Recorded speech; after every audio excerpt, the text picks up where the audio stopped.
Welcome to Location Filmmaking, and today we're going to be talking about production responsibilities. And each role of the team is important.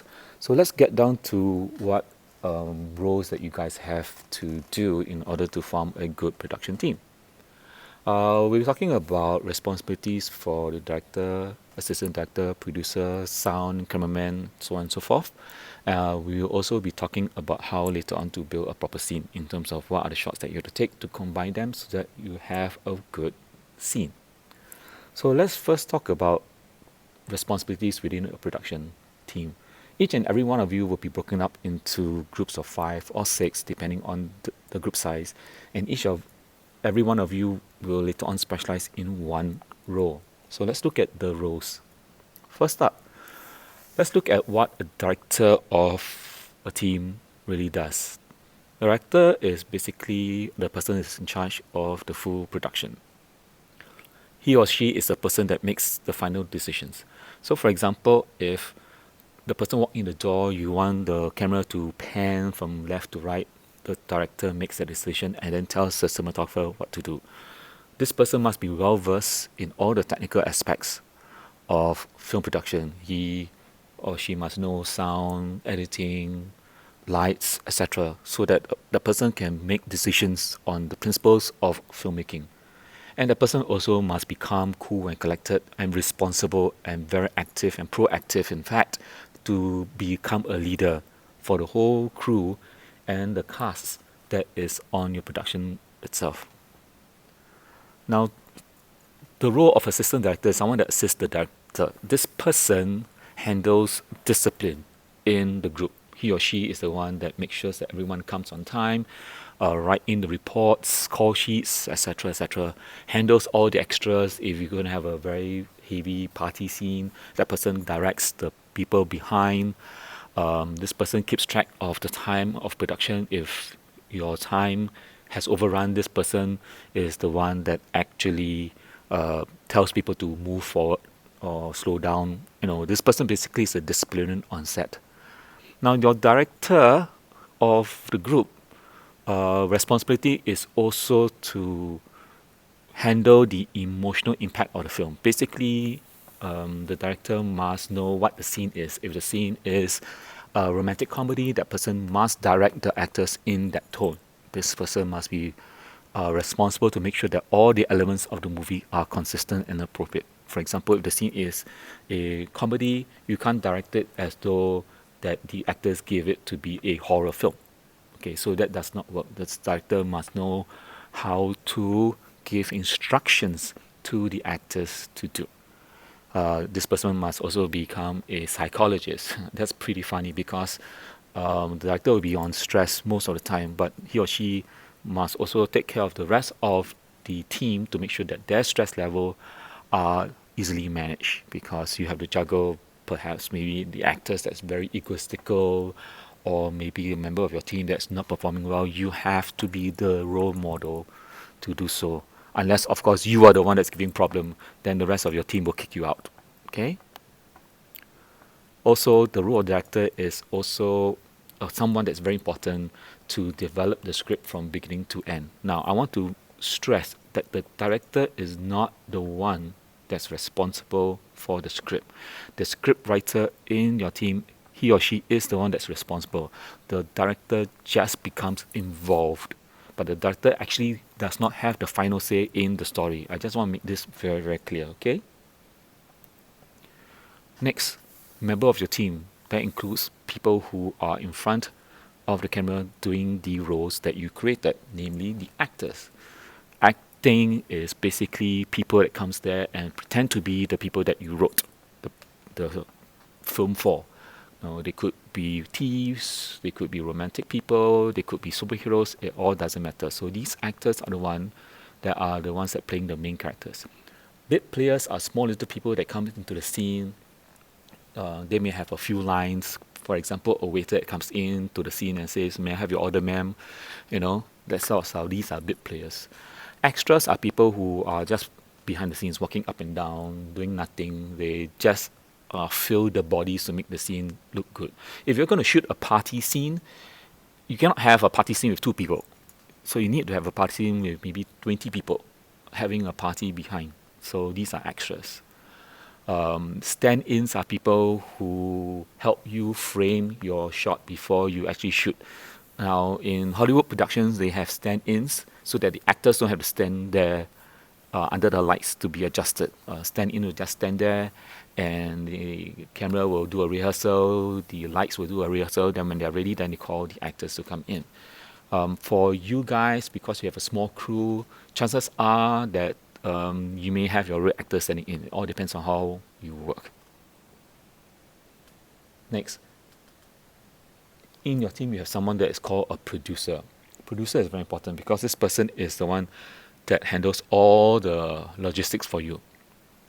The person is handling the budget, that means money, the schedule of the shoot, when we shoot, where we shoot, how long we shoot, hire the key personnel. For example, he or she is responsible to hire the actors to put it on paper, to get the paperwork done.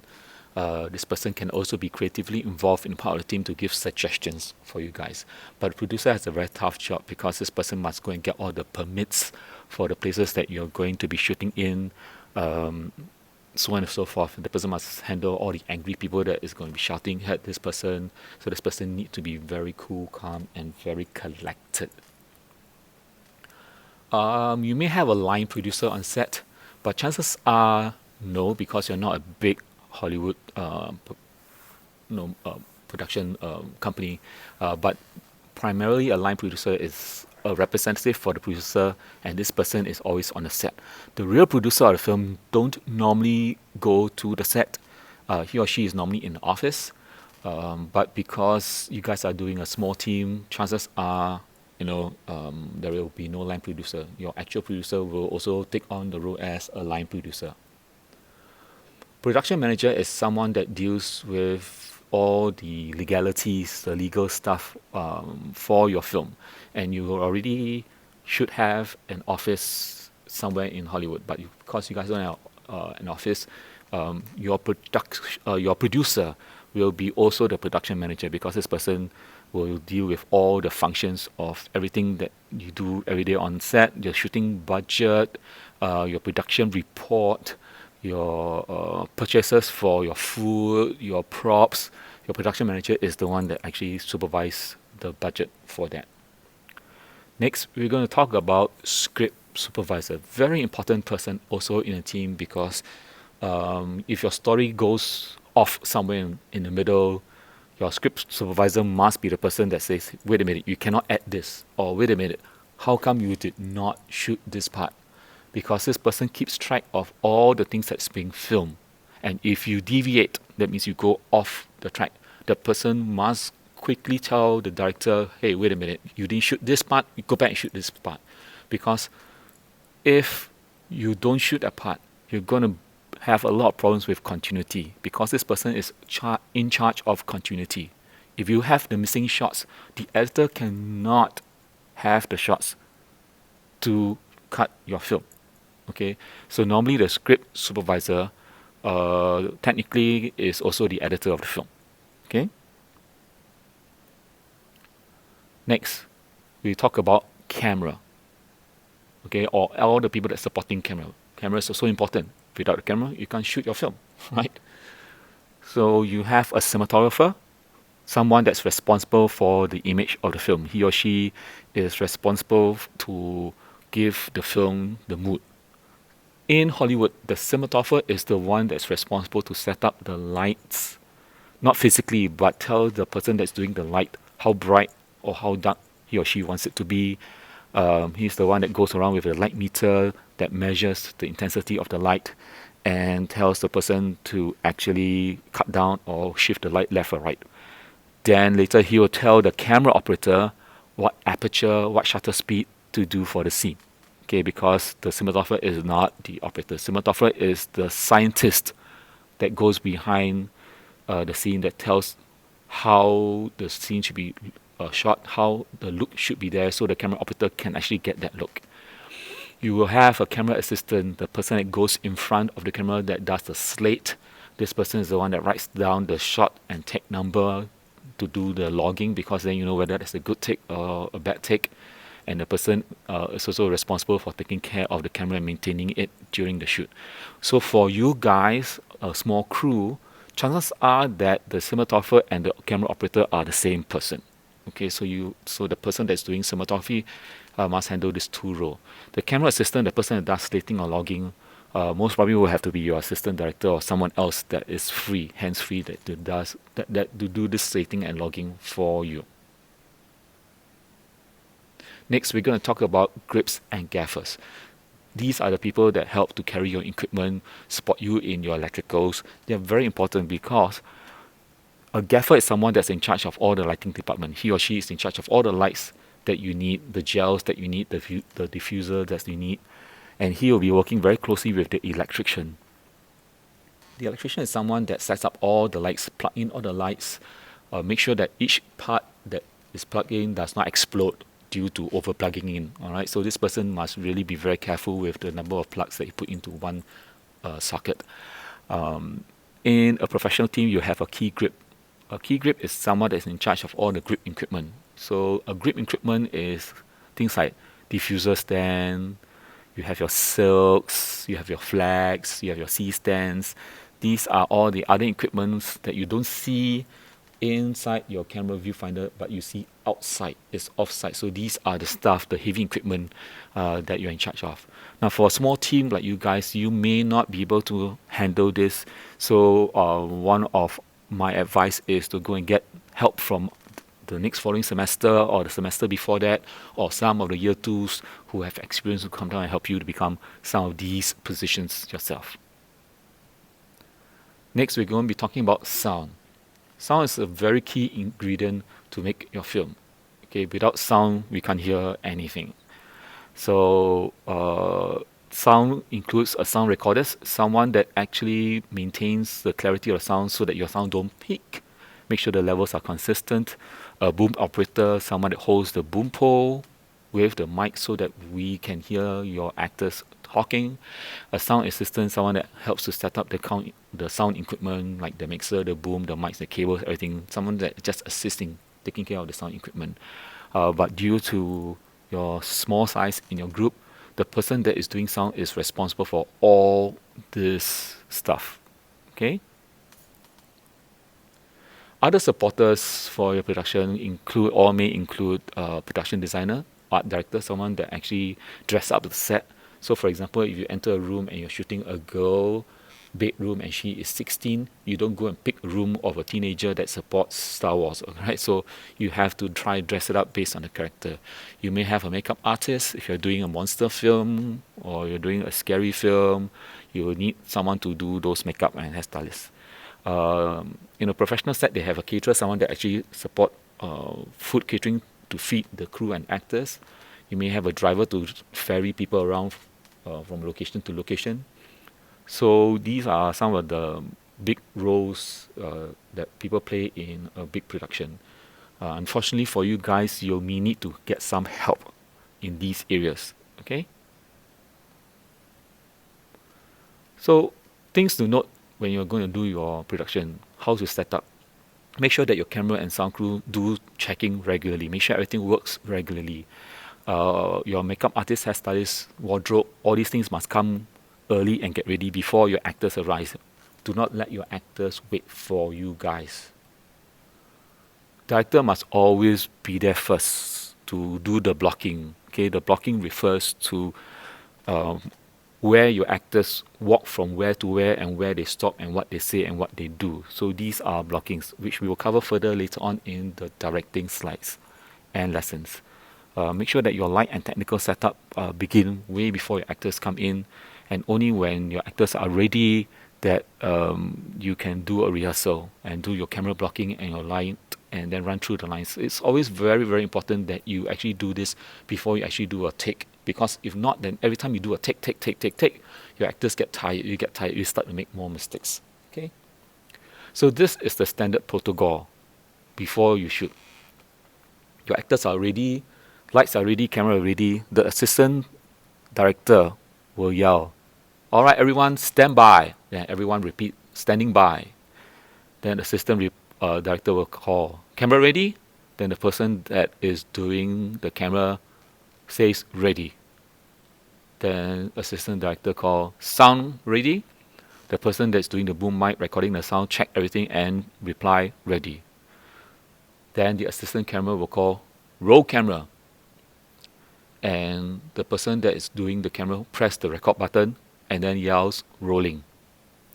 Assistant director call slate, and then the person that's holding the slate goes in front of the camera lens like this over here and then reads the slate. For example, scene 1 take 2, then press the slate in the clap, and then the director and only the director will yell action.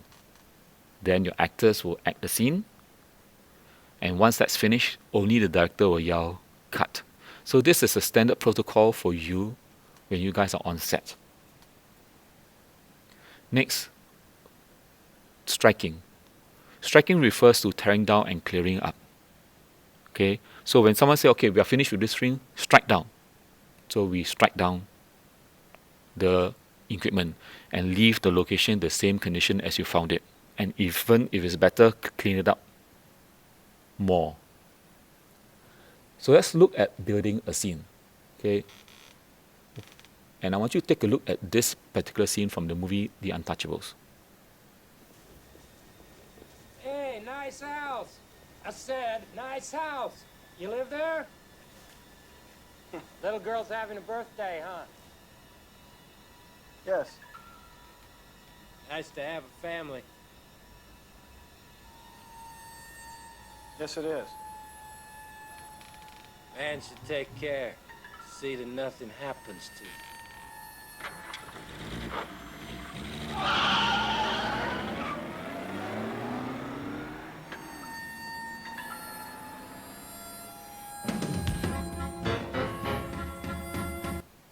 Okay, this is a very simple scene and I want you to take note of this. So to build a scene, you combine various shots so that the scene will flow from one point of view to another point of view. So as you can see, it started off with a wide shot of the person walking. Then we have a reverse wide shot of the car on the opposite side of the road. Now notice even in this scene, they only did a light here in this house and the rest is very cool and this is very warm.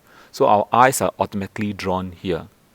We'll talk about lighting later on in the semester, but primarily you look at how they actually draw your eyes to this, and you take that white shot and you take this white shot, you combine, you get the thing started. And then it goes to a medium shot. Now, from your previous lesson, you know that as the shot goes closer, we see the character's face more. And when we see the character's face more, that means the message is more important than before. So we see the medium shot and we can see his smile responding to this person's question, like, little kids having a birthday party, then he'll say, yeah, nice house and things like that. Then later on, from the medium shot of the previous shot, we go to a close-up of this person because he is threatening this guy. Man should take care of his family. And when he knows that that's a threat, he walks towards the camera. From a medium shot, he walks towards the camera, he comes close, and automatically that shot changes to a close-up of himself. And then reverse shot of the full shot, because we can see the car and the wheels, and he drives off. So that information is important. Alright, so based on the scene, we take various shot sizes, we cut them together, and it forms a full scene. Now look at the scene one more time again. White shot. Hey, nice house. I said, nice house. To a white You shot. live there? Little girl's having Medium. a birthday, huh? Yes. Nice to have a family. Medium. Yes, it is. Close up. Man should take care. See that nothing happens to you. See, from medium shot, he walks.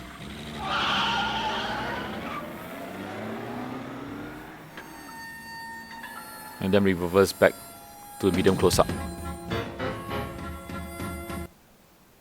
So as you can see, it takes various numbers of shots to actually make that scene, from wide shot to a medium shot, then to a close up, then to a full shot, and then drive away. Okay? So we'll be exploring different shot sizes later on, and we're combining those shots to make a proper story when we are doing editing. So please go back and read Digital Movie Making 7th edition, Chapter 1 Overview of Movie Making from pages 2 to 17 as your homework. Okay, until the next time, thank you very much.